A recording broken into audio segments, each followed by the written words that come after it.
Good morning, good afternoon, good evening. I'm Dragonfly Gamer UK and we are back in Stationeers for my absolute beginner's guide.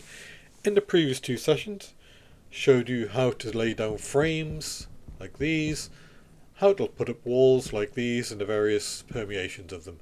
In this session, I want to go through how to make an airlock, and this is where our airlock's going to be, just here. Now, I've been thinking about how I want to do this. Normally I build them inside, but that is restrictive. They take up approximately 1 cube of space, so I think I'm going to build it here.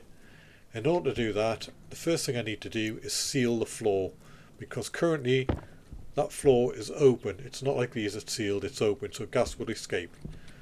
And if you remember from our first session, to do that we use a sheet of iron and a welder.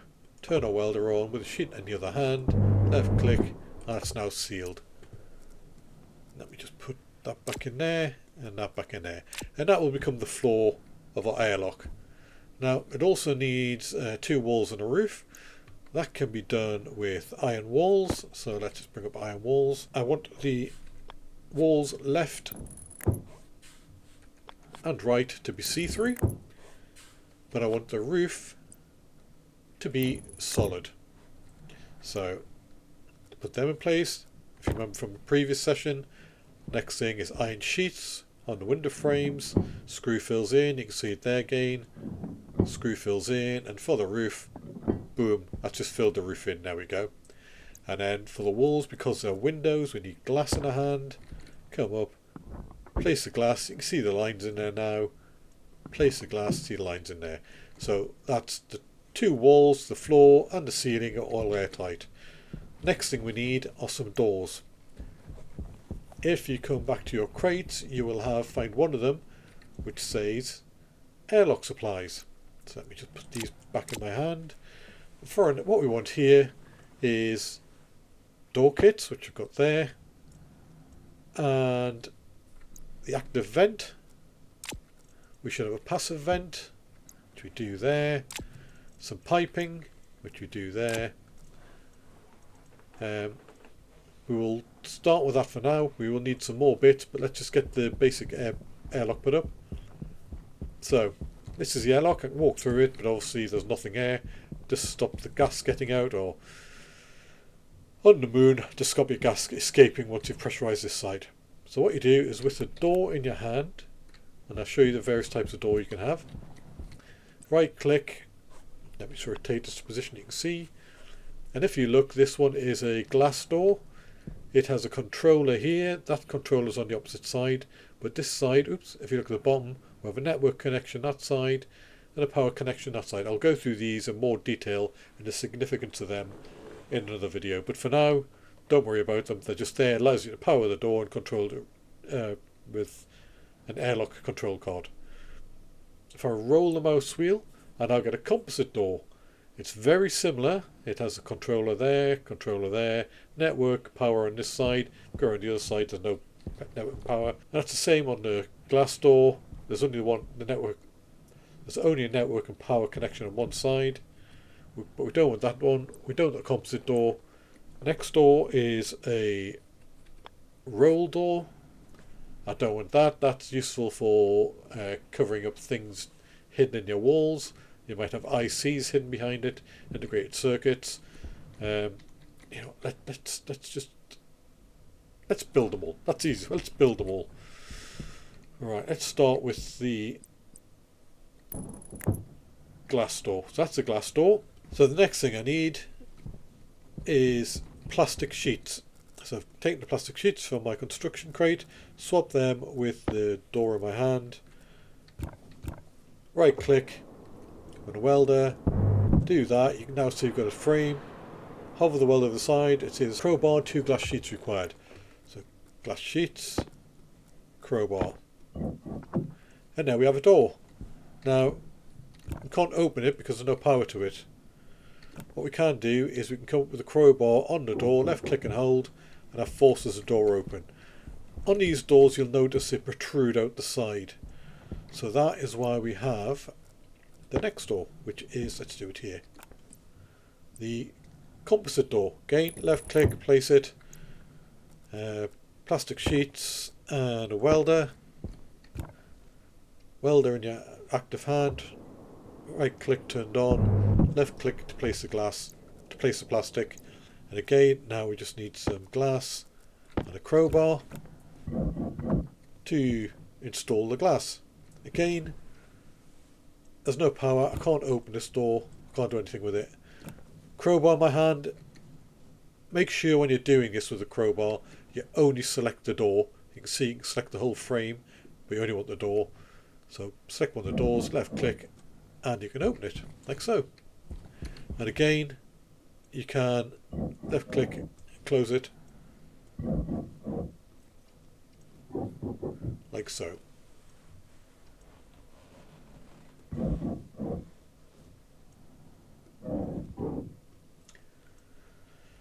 Now, one other thing I will quickly show you, because I didn't know until quite recently, is let me bring this down at my hand.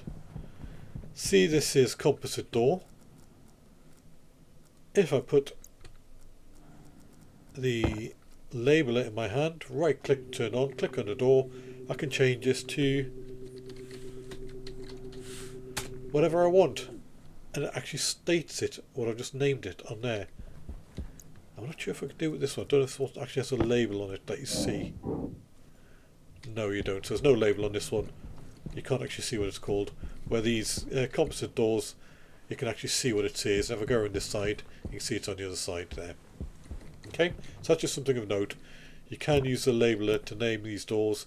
I can name this one as well. So again, right click, turned on, test door 2.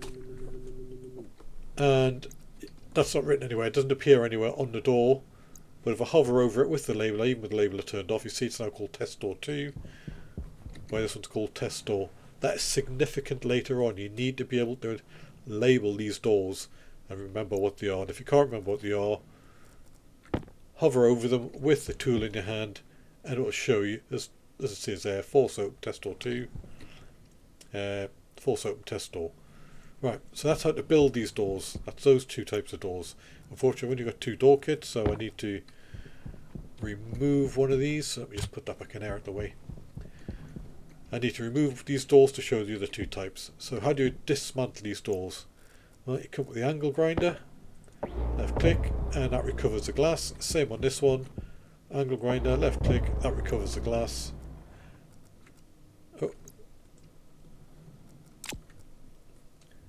Next, you need the hand drill. If you're looking to hover over the frame, it says hand drill.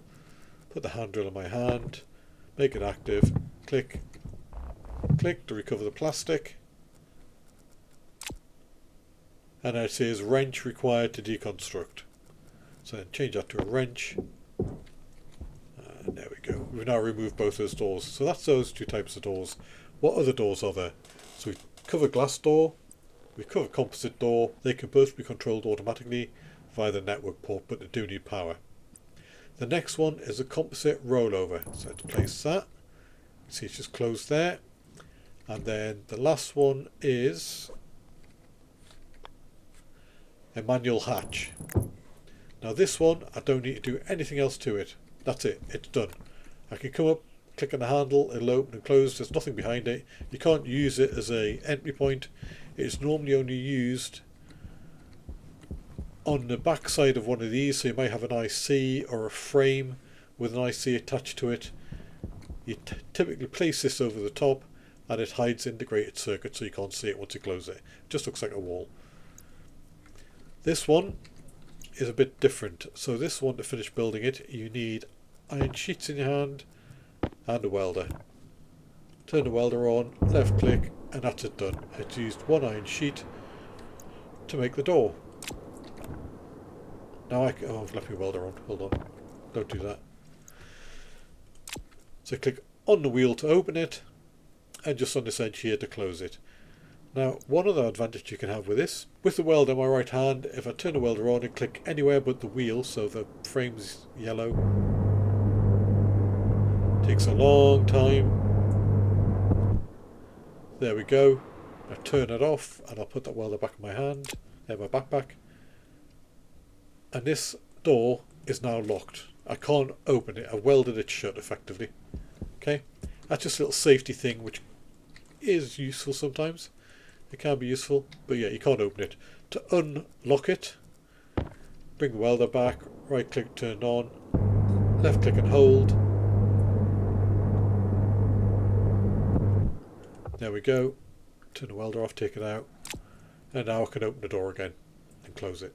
So those are the 4 types of doors. To dismantle this one, it is the angle grinder. Use angle grinder in your hand, click on the frame, and it gets rid of the iron sheets. And I put that in my backpack. There we go. And then to get rid of the actual door frame, it is a drill, and it's gone. This one, you just use a drill, and it's gone. So those are the 4 types of doors. Now we don't have any power at the moment, so we're going to have to make a manual hatch.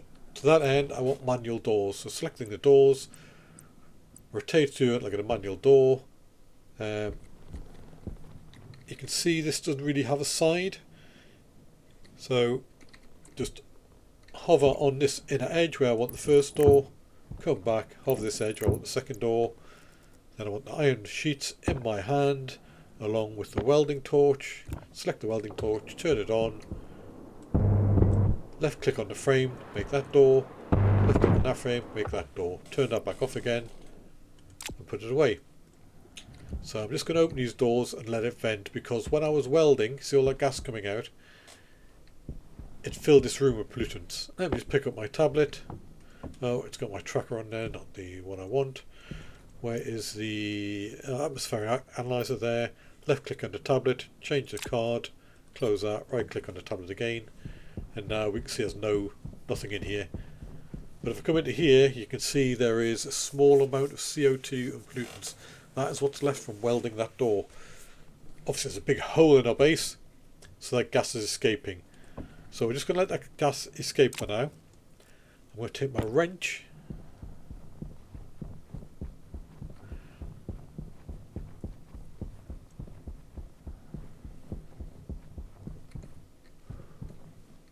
come around to here and click on this tank and let it fall off. Now this is my oxygen supply. Is it going to stand up? Oh, look at that, nicely done. If I point at this dial here, you can see a little window pops up telling me I've got 7.7 megapascals of pressure. It is a temperature of 293 Kelvin. If you remember what I said from the first video, Kelvin is negative 273 degrees centigrade, so that makes this 20 degrees centigrade, which is fine. Capacity of 970 litres with a volume currently of 0 litres. So that capacity is for liquids. Pressure, this tank can hold up to, I think this one can hold up to 10 megapascals. I think it's a 10 megapascal one, yeah. This one here with the handles up the top and this dial around the side is a Mark II tank and can hold more pressure. But for now, let's take this one. So once you've got a base set up like this, you need to start transferring bits into your base just to keep them safe. So I can just come up with the airlock with this in my hand, and this is a bit tricky. If you struggle getting it through the airlock, just back up to it and walk through it backwards. Okay? Now I'm just going to do some for the purpose of showing you here. Let's drop that. What is my air tank at? My air tank's full because I'm on creative mode.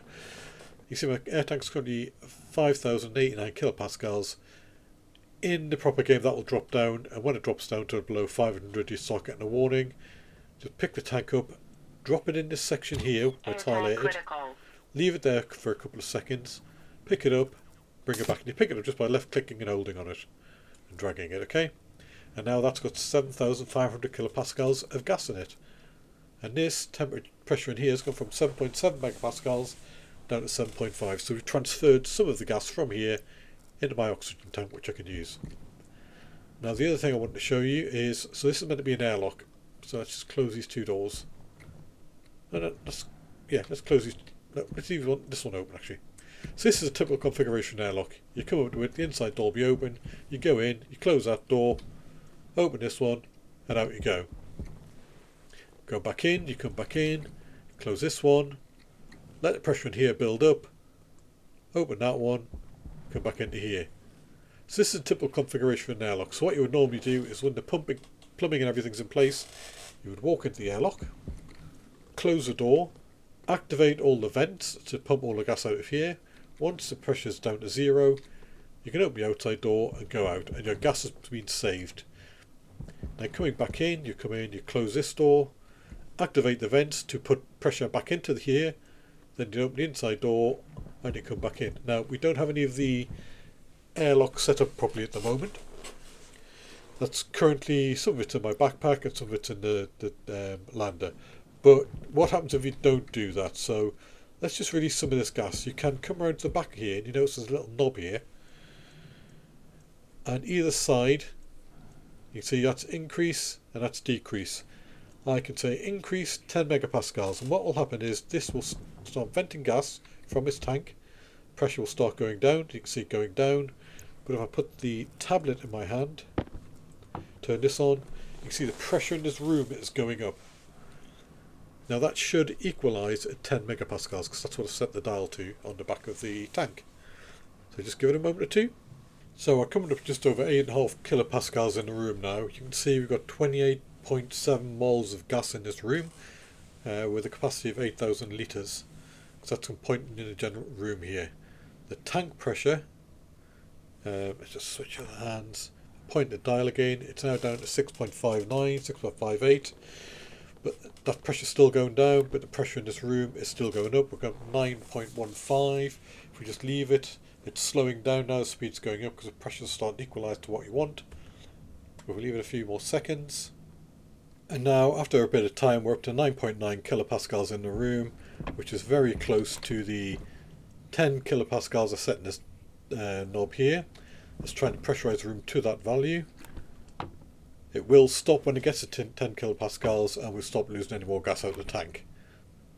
However, let's just leave that dial open a minute. That's one way of doing it. I wouldn't recommend you do that. What I'd normally do is open this dial to maybe 60 kilopascals to get it to pressurise the room quickly, and then shut the valve down once my pressure down here reads something like 25 kilopascals. It just means that the target pressure the tank's trying to pressurise to is a lot higher than what the current pressure in the room is, so it does it quicker. At the minute we're literally saying pressurised to 10 kilopascals, but because of the pressure differential in the room compared to what's in, set the dial to is so low, it takes a long time. You see up 9.97, it'll take another 20-30 seconds to hit, maybe even longer, to hit the 10 kPa. However, if I leave that dial where it is, 10 kilopascals, and I decide to leave the building, so go out, close this door. Now I can't vent the gas from here back into there. I've got nothing set up, but I want to go outside. So, well, open the door, boom, there goes my gas. That was the gas that was filling that space there. It's just lost. Now if I go back in, close this door, I can't repressurise this room. There's no way of doing it currently. Open this one, tablet in my hand, you see the pressure's dropped down to 9.15, 9.16. And this is trying to repressurise this room again. So I would always recommend you, once you got the pressure you want, you turn this off to 0. Now this can go up a long way. You know, it can go all the way up to 100 and beyond. But I don't want to, because I'm wasting a lot of gas doing that. Let's put pressurise this room below 10. Yeah, it has 14.7 kilopascals in here now. But we have wasted an awful lot of gas. So I don't want to keep wasting my gas every time I go out. It is a finite resource which is very critical to the game. You run out of oxygen, you die. Unless you have another supply of it, you die. So how do I set the airlock up? Well, what you need is an active vent, a passive vent, some pipes, some cabling, and then a power supply. Now, I haven't got the power supply set up yet. I'll show you how to do that in a moment, but for now, let's see how we set the airlock up. So, I don't want to keep running in and out and wasting all my gas. I want to be able to recover the gas from this area into this room. And the way to do that is by having an active vent. So this is an active vent. I placed on the floor here, you can see there is a big plus on one side and a little plus on the other. The big plus is where the gas connection is. You can see a big hole. The opposite side is a little plus. That is where the power is connected. It will always point towards you on whatever face you place it. So you can always see the face is always towards you. Pressing C just rotates it around the common axis. even if I use up, page down, insert, delete, home, whatever, it never changes the fact that the vent's inlet, the grilled bit, is always facing towards you. So I can't place this on here by mistake and have it facing up to try and suck gas in from the outside. I'd have to do that from the outside. But to place this, I want to come up to the ceiling. I want to press C to rotate it until the big plus, which is the gas side, is pointing towards the airlock I want to into my base. So here, press C, bring that round, left click and hold to place it. Now you see on this one there's a little slot for programming it. You need the disk to do that, but don't worry about that. Then you've got two buttons. One says set inwards, one says set outwards. In this case I would set outwards because I want to suck the gas out of here and blow it out of this vent. And this is the on off button, but obviously we've got no power to this yet, so it's doing nothing. However, the other end of this needs to be connected with a pipe.